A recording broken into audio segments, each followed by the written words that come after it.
국민의 생명과 안전을 위한 테러 관련 법안 이번 19대 국회에서 반드시 통과시켜 주시기 바랍니다.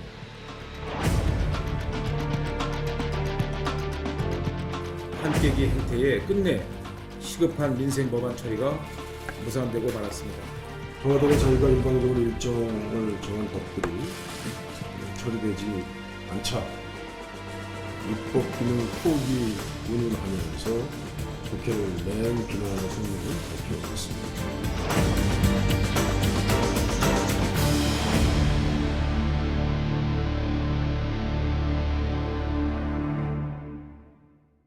시사큐 1부 시작합니다. 남경필 경기도지사 모셨습니다. 안녕하십니까? 네, 안녕하십니까? 요즘 정치권에서는 남경필 경기도지사가 제일 행복하다 이런 얘기가 나오는데요. 여의도의 요즘 정치권이 하도 일을 제대로 못하고 우리 19대 국회가 사실 역대 최악의 평가를 받다 보니까 이런 얘기가 나오는데 남 지사님도 그렇게 생각합니까? 아니요, 뭐 도지사로서 정말 할 일이 많아서요. 예. 어렵게 또 힘들게 열심히 일하고 있습니다. 요즘 대기업도 보면은 수입이 이익이 나지 않고 그러는데 경기도 같은 경우에는 남 지사님이 취임하고 나서 세수가 제가 이건 숫자가 잘못된 거 아닌지 다시 한번 물어볼 정도였는데 1조 5천억 원이 늘었고 네. 그리고 인구가 한 100만 명 가까이 늘었다는데 도대체 그 비결이 어떤 겁니까? 아무래도 이제 경기도가 기업하기 좋은 환경을 갖고 있고요. 예.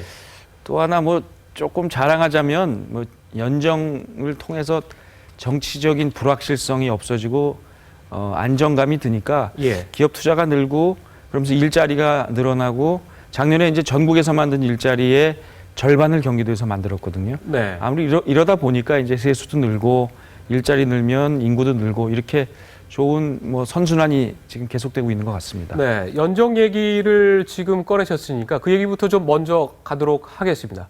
지금 이기우 전 야당의 국회의원이 부지사를 맡고 그리고 경기도에서는 지금 대한민국에서는 사실상 거의 처음으로 연립정부가 형성이 돼서 지방에서 지금 구성되고 있는데 그런데 지금 야당한테 그 고난을 처음에 다 떼주고 나서 인사권마저 사실 상당 부분 갖고 있지 않습니까? 네. 그거 좀 아깝지 않았습니까? 이거 다 내가 혼자 할 수 있는 건 아닌데 그런 생각 안 했습니까? 근데 이건 뭐 권력은 나누면 커지는 것 같아요.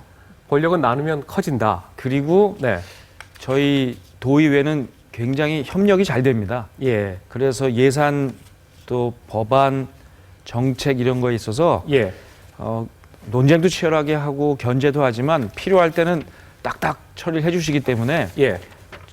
아마 경제 활성화나 일자리 창출 이런데 이러한 연정의 효과가 분명했던 그런 효과가 있습니다. 그럼 그 연정이 앞부분에 조금 설명해 주셨습니다만 경기도민들에게 연정의 효과가 어떻게 그게 돌아가고 있습니까?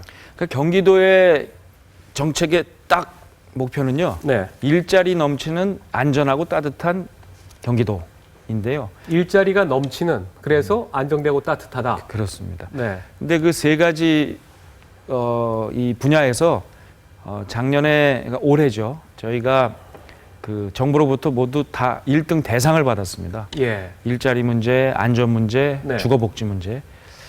뭐 저는 도지사가 혼자 잘한 게 아니고요. 예, 이거는 여야가 힘을 합하고 또 교육청도 함께 힘을 합하고 있거든요. 네. 모두가 이렇게 선거 때야 좀 싸워도 되는데 예. 선거 끝나고 나면 힘을 합해야죠. 그 결과라고 생각합니다. 그러니까 경기도에 있는 여야가 지금 현재 경기도 의회에서 협조가 잘 되고 네. 의회하고 다음에 경기도청하고 잘 되고 그리고 교육감하고도 문제가 없으니까 결국 여기에서 시너지 효과가 나서 이게 다 경기도민들에게 돌아가는 거 아니냐 지금 그런 분석이군요. 오늘 아침에도 우리 이재정 교육감님하고 예. 미래 세대의 통일 교육을 정부와 함께 힘합해서 하자 해서 경기도 교육청 통일부가 협약을 맺었고요. 예, 경기도에서 내년부터 교복값이 비싸잖아요. 네, 그래서 협업해서 반값 교복을 저희가 제공을 합니다. 네. 이런 얘기를 하셨다는데 경기도에 와서 이렇게 매일같이 도민들 만나고 어려운 활동 보면서 여의도를 보니까 여의도 국회를 보면서 아니 저 사람들 도대체 왜 저러고 있느냐 그런 얘기를 하셨다는데 지금 밖에 나와 보니 어떻습니까? 그만큼 지금 국회의 상황이 특히 19대 국회에서 나오는 게 그렇게 좀 답답합니까? 예, 사실 저도 이제 국회 그만둔 지 아직 2년이 채 안 됐는데요. 네. 아, 나도 저 안에서 저랬겠구나 하는 생각이 들고요. 예. 근데 조금 더 악화되고 있는 것 같아요. 어떤 측면에서 그렇게 보이시죠? 그러니까 이제 선진화법을 통해서 몸싸움은 없어졌거든요. 네. 근데 이게 서로 선진화법에 그 유리한 부분만 이렇게 취해가지고 네. 서로 이렇게 발목을 잡는다고나 할까요? 그러다 보니까 너무 이렇게 좀 그 대국적인 예. 미래지향적인 이러한 예. 토론보다는 조금 이렇게 이해관계 이합집산만 일어나지 않나. 예.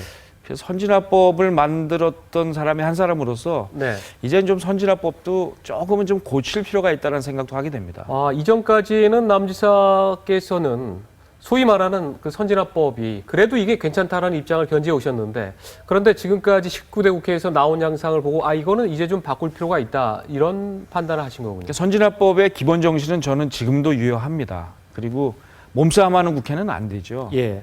근데 이제 그 조항 중에 이런 거였어요. 그러니까 국회가 매년 연말마다 그 예산안하고 네. 한두 개 쟁점 법안 때문에 온 국회가 스톱이 되니 예. 이 몇 가지만 빼놓고 나머지는 빨리빨리 처리해 주자라는 게 선진화법의 그 목표였거든요. 네. 예산안도 마찬가지고요. 근데 이게 지금 엉키다 보니까 모든 걸 다 묻습니다. 그래서 이 정신은 살려놓되 쟁점이 없는 법안은 빨리 통과시키는 이러한 네. 방안을 개선안으로 마련을 해야 될 것 같습니다. 저는 최근에 국회 선진화법을 이제 야당 결재법이라고 불러야 된다, 저 이런 생각이 드는데, 야당에서 결재를 해주지 않으면 이게 하나도 진척이 안 되고, 아니 세상에 어느 국가에서 이 다수결의 원칙이 절반이 아니라 이걸 5분의 3의 원칙이 적용되는 지금 입법부는 대한민국밖에 없는 상황이거든요. 그런데 결국 내년 총선에서 이거를 고치려면은 새누리당이 최소한 180석 이상을 조금 확보를 해야 되는 그런 상황인데 어떻습니까? 지금 상황으로 또 야당의 상황 볼 때는 그런 상황이 좀 가능하다고 봅니까? 어떻습니까? 180석은 뭐 어렵겠죠. 그러나 지금 여야가 공히 예. 선진화법의 근본 필요성을 인정하면서 폐해가 되는 부분에 대해서는 고치는 게 필요하다라는 네. 논의가 있기 때문에 저는 빨리 좀 합리적으로 얘기해서 서로 합의될 수 있어요. 그것도 안도 나와 있습니다. 예. 그러니까 다 붙잡지 말고 반드시 토론을 길게 해야 되는 법안의 성격을 좀 구체적으로 규정하면 나머지 법은 빨리 통과할 수 있는 이러한 그 통로를 마련하는 네. 그러한 이 개정은 가능할 거라고 봅니다. 예, 그동안 여러 비판에도 불구하고 새누리당의 이제 김세연 의원도 그렇고 또 남지사께서도 이 국회 선진화법은 그래도 좋은 게 많다는 입장이었는데 지금 굉장히 중요한 어떻게 보면 방향 전환을 아니 그러나 선진화법의 기본 정신은 저는 여전히 유효하다. 유효합니다. 왜냐하면 여야가 몸싸움하는 동물 국회로 가서는 안 됩니다. 예. 우리 지금 최근에 몸싸움이 없어졌으니까 지금 다 잊고 네. 있는데요. 아이고 그때 세계적인 망신거리였잖아요. 그렇죠. 그걸로 돌아갈 수는 없죠. 아하. 자, 최근에 남지사께서 주목받은 회견이 제가 볼 때는 경기도에서 다른 국회의원들도 아니고 테러 방지 법안이 빨리 시급히 이게 만들어져야 된다, 이런 회견을 하셨어요. 그래서 제가 보고서 아니 경기도에서 웬 테러 방지 법안에 대해서 역설을 하지? 다른 문제도 많을 텐데 했는데 여기서 시청자들에게 좀 알려주시죠. 경기도지사가 테러 방지 법안이 빨리 만들어져야 된다, 이렇게 지금 나서는 이유 어떤 겁니까? 파리 테러 이후에 경기도에서 만약에 테러가 일어나면 우리는 제대로 대응할 수 있을까 예. 싶어서 제가 훈련을 했어요. 네. 하다가 제가 20분 만에 중단시켰습니다. 이런 체제로는 할 필요가 없다. 아하. 이게 컨트롤 타워도 없고요. 법적인 근거가 없습니다.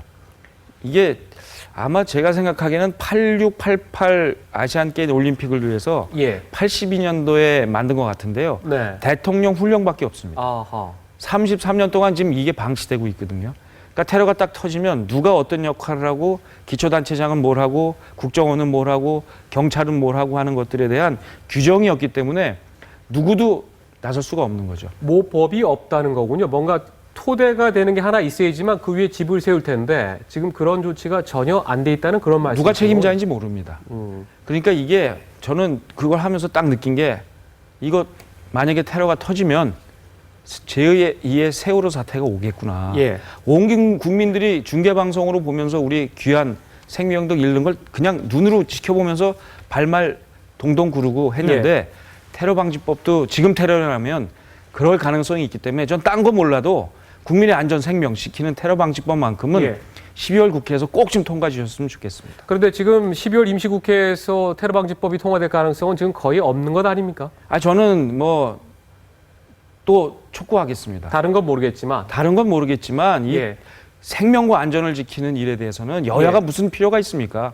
쟁점되는 거 빨리빨리 합의해서요. 네. 12월 안에 통과시켜야 됩니다. 이거는 저는 뭐 이 경기도지사로서 할 수 있는 모든 역할을 다 하겠습니다. 네. 지금 경기도지사로 계시지만은 또 본인이 큰 꿈도 갖고 있는 것으로 모두 다 알고 있고 또 국회에 대한 관심도 많이 있는데 내년 총선을 앞두고 지금 새정치민주연합뿐만 아니라 새누리당 내에서도 개파 갈등이 또 치열하지 않습니까? 네. 또 결선 투표 여기에 대해서도 논란도 많고 한데 그런데 지금 오늘 아침에도 결정된 논란이 될 만한 사례 중에 하나는 기초자치단체장이 네. 지금 내년 총선에 나오기 어렵도록 새누리당 같은 경우에 그런 조치가 지금 진행되고 있다는데 어떻게 보십니까? 그러니까 기초단체장이 중간에 사퇴를 하고 출마하는 게 저도 그렇게 바람직하다고 생각은 하지 않아요. 예. 근데 이제 형평성의 문제죠. 저도 국회의원 하다가 지난번에 사퇴하고 네. 도지사 출마했습니다. 새누리당에서 7명이 광역단체장 출마하려고 사퇴를 했어요. 예. 그때 당의 권유를 받아서 사실 나왔습니다. 그때도 보궐선거 했거든요. 네. 그럼 그거는 괜찮고 기초단체장 나와서 보궐선거하는 건 안 되고 이렇게 이중잣대를 들이대다 보니까 예. 자칫 국회의원들이 기득권을 지키기 위해서 이 룰을 쓴다. 또 하나는 이 규정을 만들려면 한 1, 2년 전에 이렇게 원칙을 정해줘야 되는데 네. 15일이 사퇴 시한인데 지금 룰 뭐 어떻게 선거구 획정도 안 하고 이러면서 이거부터 예. 못하게 하니까 조금 이거는 너무 아닌 것 공정하지 못하다라는 생각이 당연히 들겠죠. 그래서 정의화 국회의장도 12월 15일까지 정말 5일밖에 남지 않았지 않습니까? 그래서 그때까지 여야가 합의하지 못하면 특단의 조치를 내리겠다 지금 이런 입장도 밝혔는데 네. 지금 최소한 선거구 획정이라든가 이런 문제는 정치 신인들의 등용을 위해서라도 정말 빨리 이 문제는 해결돼야 되는 것 아닙니까? 그러니까 이게 회사로 치면 네. 인사와 관련된 규칙과 기준이 없는 거죠. 그런 회사는 예. 망합니다. 예. 그러니까 이거 빨리 하셔야 돼요, 국회에서.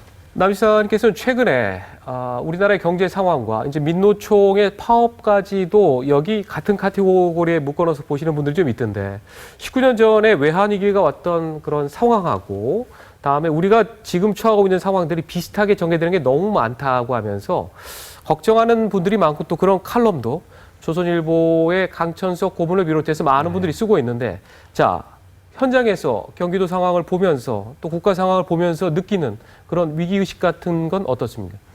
실제로 심각할 수 있습니다. 경기가 꺾이고 있다는 것을 특히 주택 예. 경기가 이제 꺾이고 있다는 게 통계로 좀 보이고요. 그 또 IS 같은 테러가 네. 국제사회의 경제에 미치는 영향도 큽니다. 예.